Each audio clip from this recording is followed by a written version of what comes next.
सो friends, MPPSC mains GS paper second part B, इसमें आपको थोड़ा सा अतिरिक्त ध्यान देने की आवश्यकता रहेगी। कारण अर्थशास्त्र के नवीनतम आंकड़ों का संग्रह आपको करना पड़ेगा, क्योंकि हम जब नवीनतम आंकड़े देते हैं तो उसका एक अलग प्रभाव रहता है। दूसरा, इसमें सोशियो की 3 यूनिट्स जो हैं वो इंक्लूड हो जाती हैं, तो तीनों यूनिट्स आपके लिए नई हैं, उसको आपको ध्यान देना पड़ेगा। फिर तीसरा, इसमें डायरेक्ट क्वेश्चन के साथ साथ एनालिसिस जो है वो काफ़ी पूछा जाता है, तो उस पर आपको काफ़ी वर्क करना पड़ेगा। सो फ्रेंड्स, गुरु पूर्णिमा के पावन पर्व पर अपने सभी गुरुओं को नमन करते हुए स्टार्ट करते हैं ये वीडियो। सो फ्रेंड्स, सबसे पहले इसमें जो आपका यूनिट फर्स्ट में आपको जो पहले 3 टॉपिक दिए हुए हैं वही बहुत महत्वपूर्ण हो जाते हैं। यूनिट फर्स्ट का सबसे पहले टॉपिक, पहली यूनिट का पहला टॉपिक, भारत में कृषि उद्योग सेवा क्षेत्र के मुद्दे एवं पहल। तो भारत में कृषि की स्थिति क्या है, कृषि की समस्याएं क्या है, कृषि विकास के लिए प्रमुख जो योजनाएं क्या हैं, कृषि के विकास को किस तरह से किया जा सकता है, एनालिसिस क्वेश्चन, प्रमुख फसलें कौन सी हैं, प्रमुख फसलों के क्षेत्र कौन से हैं, ठीक है ना। तो इसी तरीके से सेवा क्षेत्र और औद्योगिक क्षेत्र की समस्याएं, उनके विकास की योजनाएं, उनके विकास के लिए की जा रही पहल, उनके संबंधित नीतियां, इन सब पर आपको ध्यान देना पड़ेगा। साथ ही इनसे संबंधित आपको जो नवीनतम आंकड़े हैं उनका उपयोग करना पड़ेगा। भारत में राष्ट्रीय आय की गणना, तो भारत में राष्ट्रीय आय की गणना किस प्रकार से की जाती है, राष्ट्रीय आय की गणना की विधियां कौन कौन सी हैं, राष्ट्रीय आय से संबंधित जो छोटे छोटे टर्म्स आते हैं वो 3 मार्कर्स में बहुत इंपॉर्टेंट हो जाते हैं। जैसे आपका एनएनपी हो गया, जीडीपी हो गया, जीएनपी हो गया, है ना। तो इन पर आपको वर्क करना पड़ेगा। फिर आपका आता है भारतीय रिजर्व बैंक, व्यापारिक बैंकों के कार्य, वित्तीय समावेशन एवं मौद्रिक नीति। तो भारतीय रिजर्व बैंक आरबीआई, यहाँ से 11 मार्कर में डायरेक्ट क्वेश्चन बन सकता है। आरबीआई का स्ट्रक्चर, आरबीआई का फंक्शंस, आरबीआई से के जो कोई जो कार्य हैं उनसे रिलेटेड क्वेश्चंस बन सकते हैं। आपको गैर बैंकिंग वित्तीय संस्थाओं पर भी थोड़ा सा ध्यान देना है।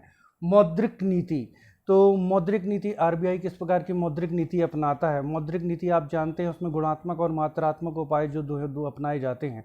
जैसे 2020 आपका एमपीपीएससी मेंस में आपसे पूछा गया है कि खुले बाजार की क्रियाएं क्या हैं, है ना। इस तरह से आपको ध्यान देना पड़ेगा। उसमें मौद्रिक नीति में आपका आ जाएगा जो बैंक दर आ जाता है और रेपो दर आ जाता है, रिवर्स रेपो दर आ जाता है, तो इन सब पर आपको ध्यान देना पड़ेगा।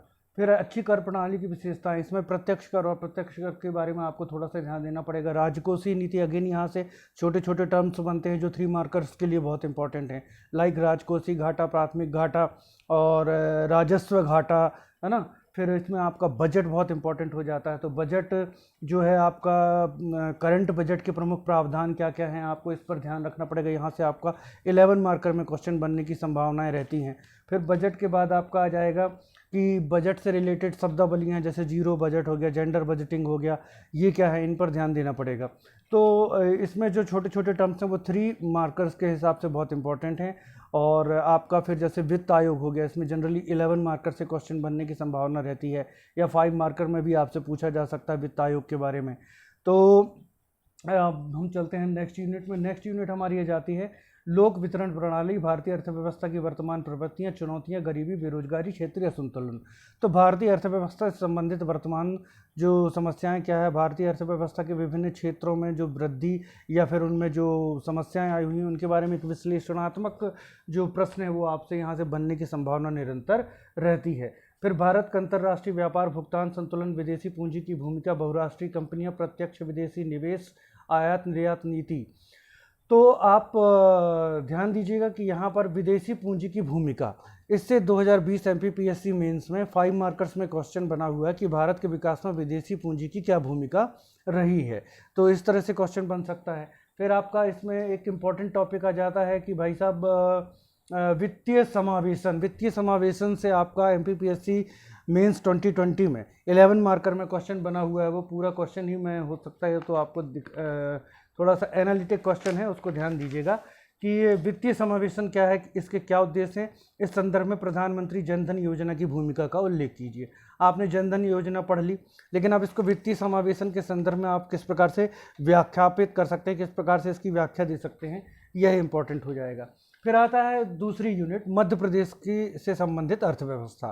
तो इसमें सेम वही चीज़ है। पहला आ जाएगा प्राथमिक, द्वितीयक और तृतीयक क्षेत्र का योगदान, प्राथमिक, द्वितीयक और तृतीयक क्षेत्र की जो समस्याएं हैं उनके विस्तार के लिए क्या योजनाएं हैं और उनकी वर्तमान में क्या स्थिति है, उनसे संबंधित नवीनतम आंकड़ों का संग्रह, ये सब आपको जो है करना पड़ेगा, ठीक है ना। फिर आपका आता है कृषि की कल्याणकारी योजनाएं, सेवा क्षेत्र का योगदान, अलग से सेवा क्षेत्र का एक टॉपिक दिया हुआ है। मध्य प्रदेश का आधारभूत ढांचा एवं संसाधन, तो इसके संदर्भ में जो नेशनल लेवल पर हम पढ़ते हैं वही मध्य प्रदेश के संदर्भ में आपका इंपॉर्टेंट हो जाएगा। मध्य प्रदेश से रिलेटेड डाटाज़ों को हमको इसमें देखना पड़ेगा।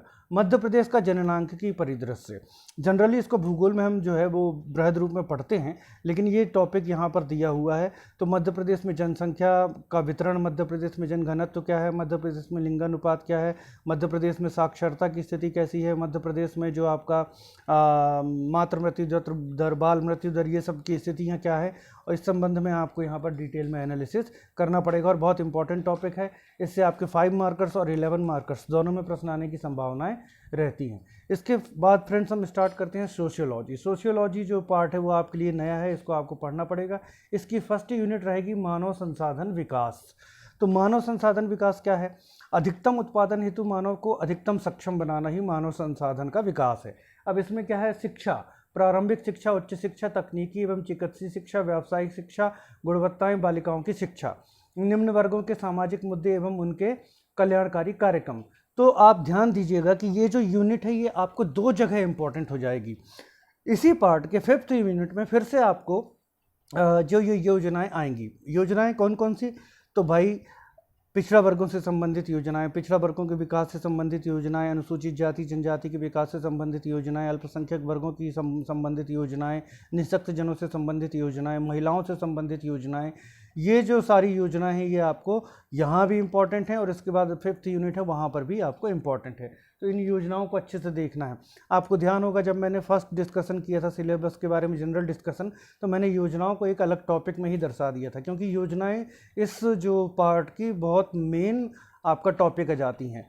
और योजनाएं अब आप देखिए, अनुसूचित जाति जनजाति से संबंधित योजनाएं, पिछड़ा वर्गों से संबंधित योजनाएं, महिलाओं से संबंधित, निःशक्त जनों से संबंधित, अल्पसंख्यक वर्गों से संबंधित योजनाएं, फिर सामाजिक योजनाएं, आर्थिक योजनाएं, फिर आपका जो कृषि से संबंधित योजनाएं। तो योजनाओं का भंडार है और एक प्रशासक से जो ये आशा की जाती है कि उसको योजनाओं के बारे में अच्छी तरह से ज्ञात होगा, वो पूरा का पूरा, इसलिए आपको यहाँ पर ध्यान देने की आवश्यकता रहेगी। इसके बाद आता है इसकी यूनिट 4। यूनिट 4 में समाज शास्त्र के बारे में कुछ बेसिक चीज़ें दी गई हैं। सबसे पहले तो आपका जाएगा सामाजिक समरसता के घटक।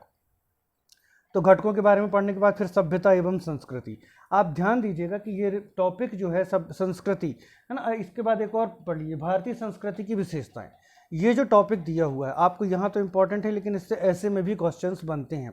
2020 MPPSC मेंस में भारत संस्कृति की विशेषताओं पर ऐसे आया था, ये टॉपिक दिया हुआ था। तो आपका 50 मार्कर्स वहाँ पर इसने कवर करा दिए थे। फिर संस्कार, जो 16 संस्कार हैं वो वर्ण आश्रम व्यवस्था, आश्रम व्यवस्था, पुरुषार्थ, चतुष्टय। तो पुरुषार्थ के बारे में एथिक्स, ये थोड़ा सा पार्ट आपको जो है वो एथिक्स में भी काम आएगा। मेरे ख्याल से एथिक्स में इससे आपका 11 मार्कर में जो पुरुषार्थ चतुष्टय है उससे क्वेश्चन बना हुआ है। तो ये डबल एडवांटेज वाली चीज़ आपकी हो गई, डबल एडवांटेज वाला टॉपिक हो गया। धर्म व मतों पंथों का सब भारतीय समाज पर प्रभाव। तो बौद्ध धर्म का, जैन धर्म का, सिख धर्म का, इस्लाम का और ईसाई धर्म का, इन सब का भारतीय समाज पर क्या प्रभाव पड़ा है ना। और विभिन्न जो पंथ हुए उनका भारतीय समाज पर क्या प्रभाव पड़ा, इनकी भारतीय समाज को देन क्या है, ये आपको थोड़ा सा यहाँ पर ध्यान से देखना होगा। फिर नेक्स्ट आ जाता है सामुदायिक विकास कार्यक्रम, प्रसार शिक्षा, पंचायती राज, सामुदायिक विकास में गैर सरकारी संगठनों की भूमिका, स्वयं सेवा के क्षेत्र में ग्रामीण विकास की नवीन प्रवृत्तियाँ, कुटुंब न्यायालय, है ना। तो इसको आपको तैयार करना पड़ेगा। ये आपका थोड़ा सा रिलेटेड इससे जो टॉपिक है वो आपका पार्ट ए में भी दिया हुआ है, GS paper first part A में, GS paper second part A में।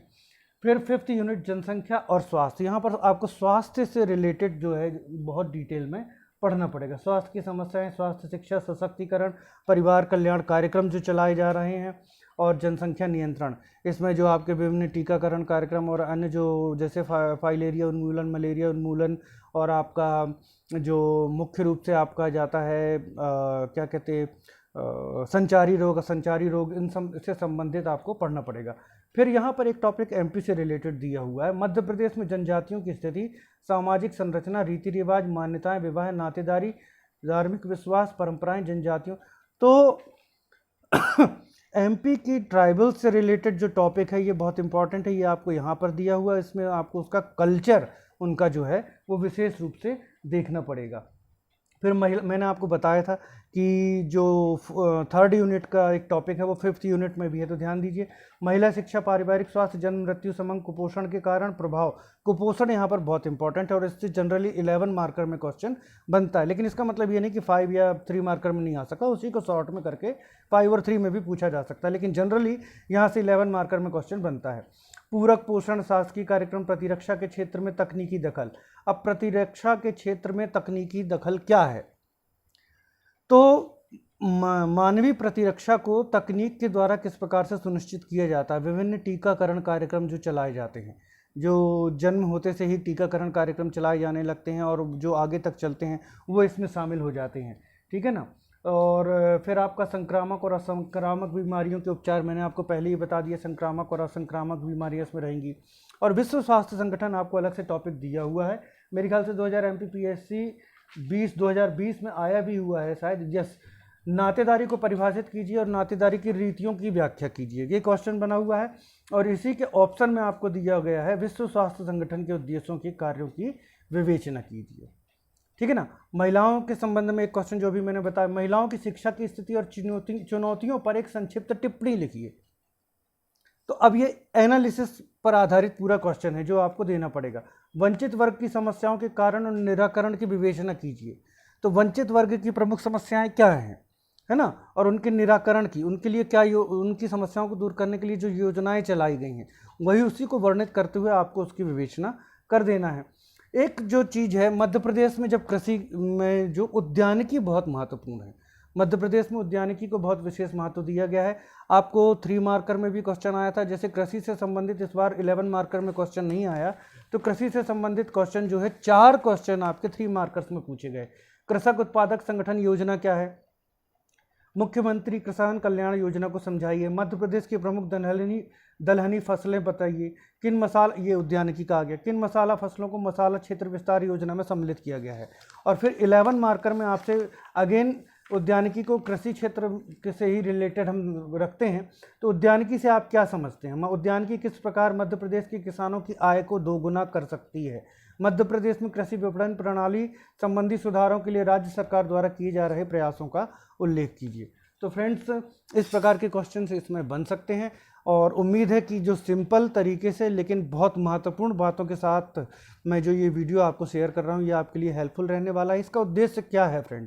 इसका उद्देश्य ये है कि जनरली जो MPPSC प्री और MPPSC मेंस का फर्स्ट अटैम्प्ट देने जा रहे हैं उनके लिए वीडियो बहुत महत्वपूर्ण है, क्योंकि आपको MPPSC मेंस 1 या 2 बार अपीयर होने के बाद जो चीज़ें आपको समझ में आ पाती हैं कि यार इसको इस तरीके से पढ़ लेते, ये इंपॉर्टेंट है, वो चीज़ मैं आपको यहाँ पर बताने की कोशिश कर रहा हूँ। और आप अगर वीडियो देख रहे हैं तो आपको अभी से थोड़ा थोड़ा नॉलेज होता जाएगा कि यहाँ से इंपॉर्टेंट क्वेश्चन बन सकते हैं, इस तरीके से क्वेश्चन बन सकते हैं, इसको इस तरह से पढ़ सकते हैं। तो आपके लिए ये वीडियोज़ जो हैं सिंपल तरीके से मैं दे रहा हूँ लेकिन बहुत हेल्पफुल रहने वाले हैं। अब हम नेक्स्ट वीडियो में अपना जो GS पेपर 3 साइंस का सिलेबस डिस्कशन करेंगे। Till then bye, take care, thanks for watching.